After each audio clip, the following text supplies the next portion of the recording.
Hello students, welcome to junior champs corner. आज हम जानेंगे फैक्टर्स और मल्टीपल्स के बारे में। तो सबसे पहले हम फैक्टर और मल्टीपल्स को एक एग्जांपल की हेल्प से समझते हैं कि फैक्टर और मल्टीपल्स क्या होते हैं। सपोज़ कीजिए मैंने 18 को डिवाइड किया 3 से। तो अगर हम 3 से 18 को डिवाइड करते हैं तो 3 6 जा 18, ये कम्प्लीटली डिवाइड हो गया 18।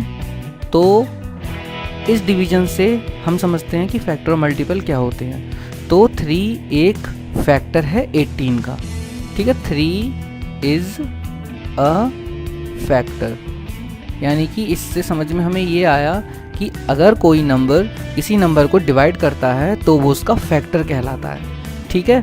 ठीक इसी तरह अगर हम समझें कि 3 से कौन कौन से नंबर डिवाइड हो सकते हैं, तो 3 से 3 डिवाइड हो सकता है, 6 डिवाइड हो सकता है, 9 डिवाइड हो सकता है, यानी और इसी तरह 12 डिवाइड हो सकता है। और कंटिन्यू कुछ नंबर्स ऐसे हैं जो इससे 3 से डिवाइड हो सकते हैं। तो जो नंबर्स डिवाइड हो सकते हैं वो मल्टीपल्स कहलाते हैं, और जो नंबर किसी नंबर को डिवाइड कर सकता है वो उसका फैक्टर कहलाता है। तो आइए कुछ एग्जांपल की हेल्प से हम इसको और अच्छी तरह से समझते हैं। तो सबसे पहले हम समझेंगे फैक्टर्स के बारे में, ठीक है। तो स्क्रीन पे आपको सबसे पहला नंबर जो दिखाई दे रहा है वो दिखाई दे रहा है 24। तो हम इसके फैक्टर्स फाइंड करते हैं कि फैक्टर्स 24 के क्या क्या होते हैं। तो जनरली हमें वो नंबर्स लिखते हैं जिनसे 24 डिवाइड हो जाता है, ठीक है। तो 24 1 से डिवाइड हो जाता है, यानी कि तो 1 इसका एक फैक्टर हुआ। 24 2 से भी डिवाइड हो जाता है, क्यों? क्योंकि 24 का लास्ट डिजिट 4 है और ये 2 से डिविजिबिलिटी की पहचान होती है। और 24 3 के टेबल में भी आता है, 3 8 जा 24, तो ये 3 से भी डिवाइड हो जाता है। 24 4 से भी डिवाइड हो जाता है, 4 6 जा 24, ठीक है। इसी तरह 24 6 से भी डिवाइड हो जाता है, 6 4 जा 24।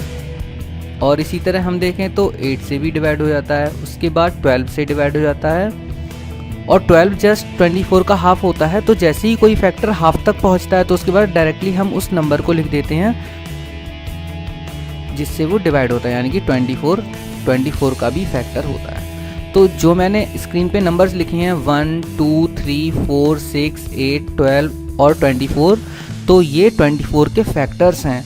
और फैक्टर्स वो नंबर होते हैं जो किसी नंबर को कम्प्लीटली डिवाइड कर देते हैं। सेकंड एग्जाम्पल करते हैं 35। 35 किससे डिवाइड होता है? तो सबसे पहला 1 तो सबका फैक्टर होता है, तो 1 से डिवाइड हो जाता है। उसके बाद ये 2 से डिवाइड नहीं होता क्योंकि लास्ट डिजिट इसका 5 है। 3 से भी डिवाइड नहीं होता, कैसे पता करना है?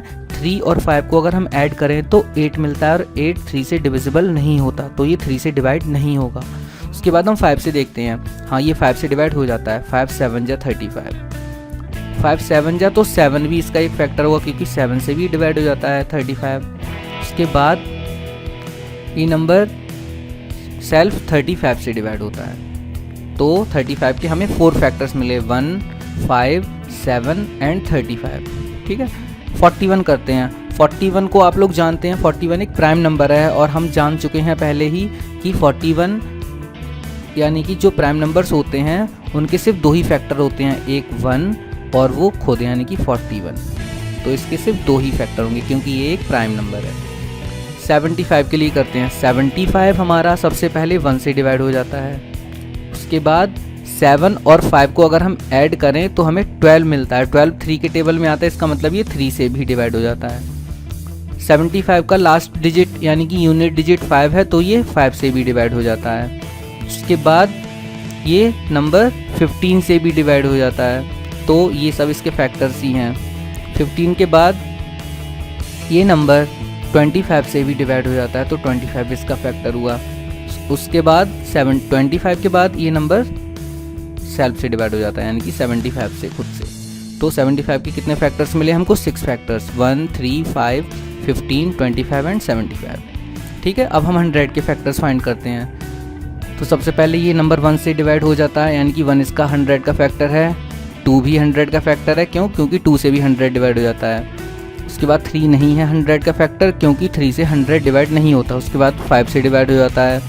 उसके बाद 4 से भी डिवाइड हो जाता है 100, तो 4 भी इसका फैक्टर हुआ। उसके बाद ये नंबर 10 से भी डिवाइड हो जाता है, 20 से भी डिवाइड हो जाता है 100, 20 के बाद 25 से भी डिवाइड हो जाता है, उसके बाद 50 से भी डिवाइड हो जाता है और 50 के बाद 100 से ही डिवाइड हो जाता है। तो हमें 100 के कितने फैक्टर्स मिले? 1 2 3 4 5 6 7 8 9 फैक्टर्स 100 के। तो इन एग्जाम्पल से आपको समझ में आया होगा कि फैक्टर्स वो नंबर होते हैं जो किसी नंबर को डिवाइड कर देते हैं। अब हम बात करते हैं मल्टीपल्स की। तो अगर हम 12 के मल्टीपल्स देखें तो मल्टीपल्स देखिए कुछ इस तरह से होते हैं। अगर हम 12 की बात करें तो 12 का मल्टीपल होता है 12 2 जा 24, 12 3 जा 36, 12 4 जा 48 और इस तरह से कंटिन्यूसली चलते रहते हैं। तो आपको फैक्टर मल्टीपल्स में थोड़ा डिफरेंट समझ में आ रहा होगा कि 12 के जो मल्टीपल्स होते हैं वो उसके आगे के नंबर्स होते हैं जो डिवाइड हो जाते हैं 12 से। ठीक है, अगर हम 15 की बात करें तो 15 के मल्टीपल्स देखिए। 15 सबसे पहले खुद होगा, उसके बाद 15 2 जा 30, 15 3 जा 45, 15 4 जा 60 और इस तरह से कंटिन्यू चलते रहते हैं। ठीक है, 25 की बात करें तो 25 सबसे पहले खुद होगा, उसके बाद 50, 25 3 जा 75 और इस तरह से इसके फैक्टर्स कंटिन्यू चलते रहेंगे। ठीक है, अब लास्ट 10 के मल्टीपल्स की बात करें तो 10 सेल्फ होगा, 20 30 और इस तरह से कंटिन्यू चलते रहेंगे। तो इस तरह से हम मल्टीपल्स फाइंड करते हैं। आई होप आपको समझ में आए होंगे। आप इनकी प्रैक्टिस और कीजिए तो आपको और अच्छी तरह से समझ में आएंगे। Thank you.